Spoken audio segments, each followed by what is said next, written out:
Timothy Geithner's comment about global currency is not off the table because it's not off the table and it's going to come. The whole world is ready to bail out of bucks. They just want to do it in a way where they're not going to lose on their investments. That's all that's going on. All the people around the world, the Japanese who have $1 trillion, the Chinese who have $1 trillion, the Saudis have $1 trillion, the Europeans something similar, they're all going to dump it at the same time. The rush for the exits.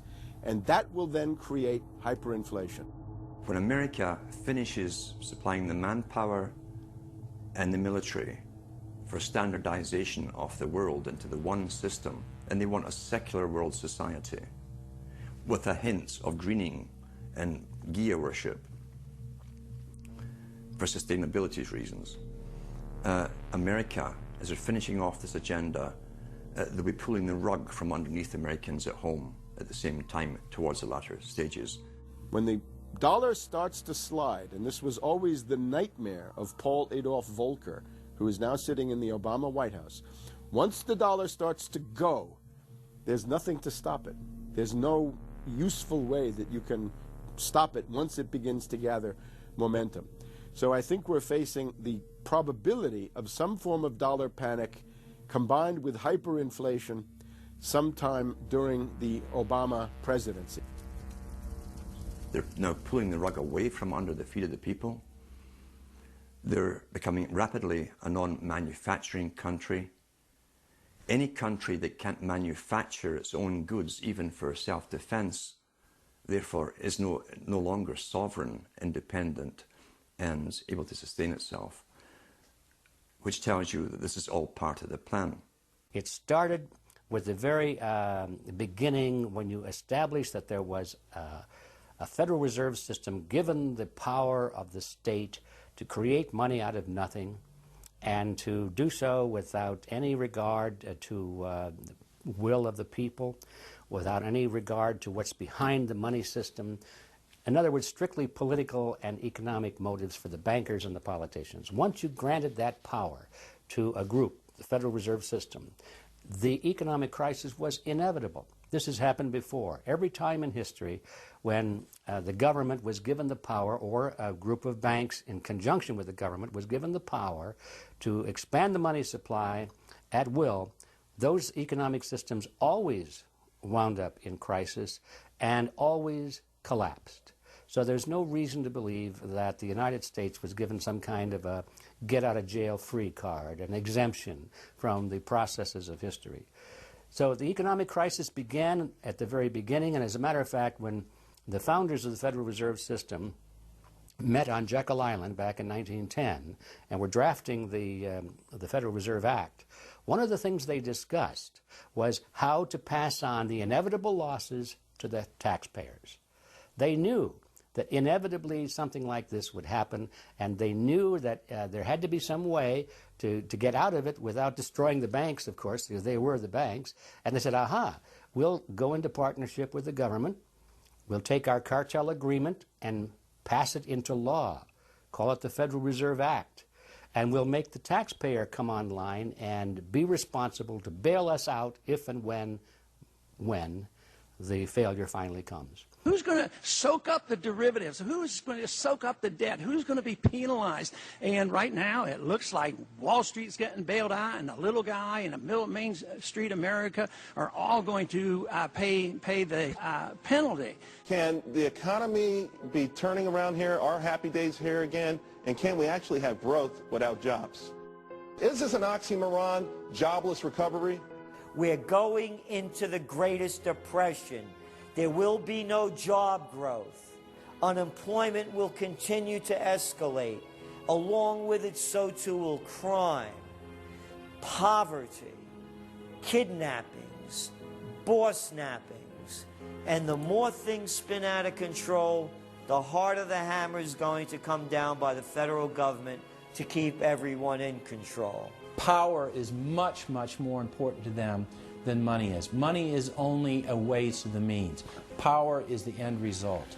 The elite's main goal is to destroy national sovereignty and individual independence. To consolidate their grip on power, the banksters create artificial debt bubbles that are mathematically impossible to pay back. These are those sinister, toxic assets, the complex financial instruments that they talk about but never really name. They're paper based on paper. They're credit default swaps, collateralized debt obligations, mortgage-backed securities, asset-backed securities, structured investment vehicles, auction rate securities, and so on down the line. It's an immense mass of cancerous, fictitious, speculative paper, bloated in value, impossible to bail out. Triage the derivatives on their books. There's no way to bail out a $1.5 quadrillion black hole of derivatives, but nevertheless they tried. The Wall Street cronies are crooks. If you leave the vault to the bank open, these people are going to help themselves. The job of the government is to make sure there's somebody there to make sure the vault is closed, and very few people have the combination.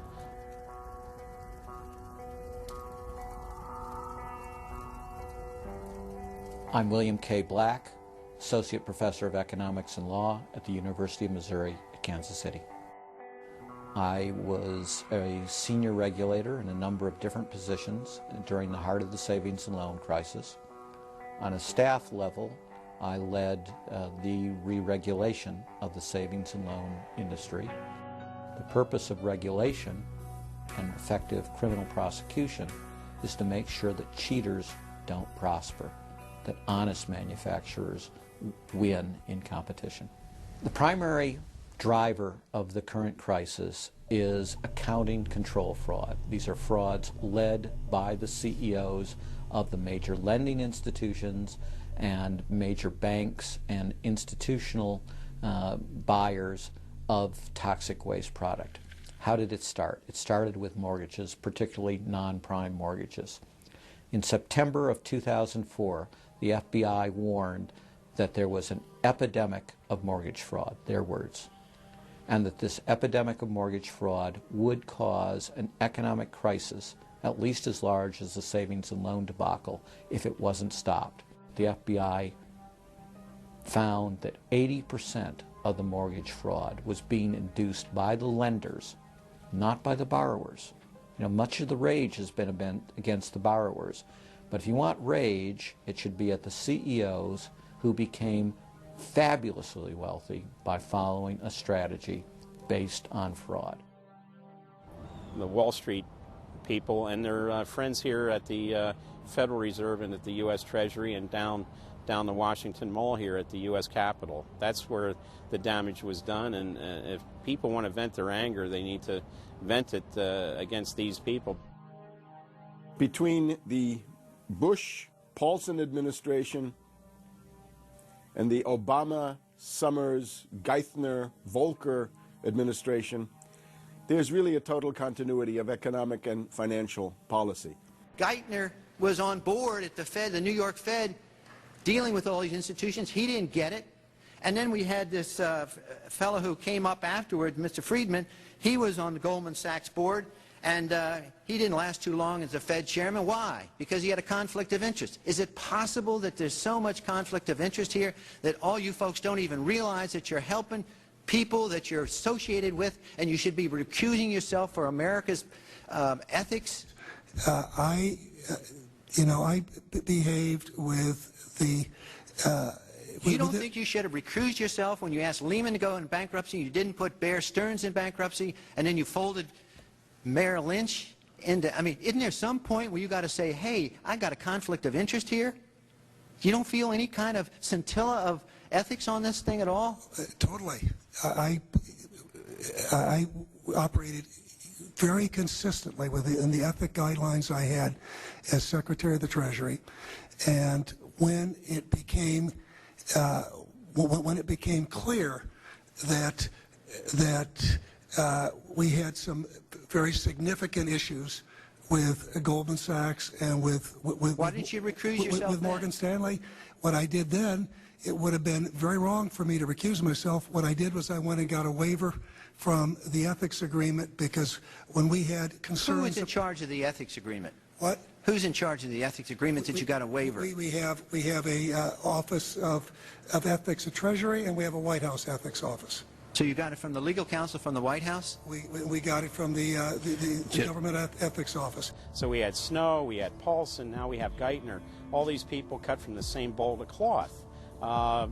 These are not independent Treasury secretaries. They're part of the problem, not part of any solution. And it would have been nice to see President Obama effect some change in Treasury, but of course, he went and got a Wall Street insider as his Treasury secretary.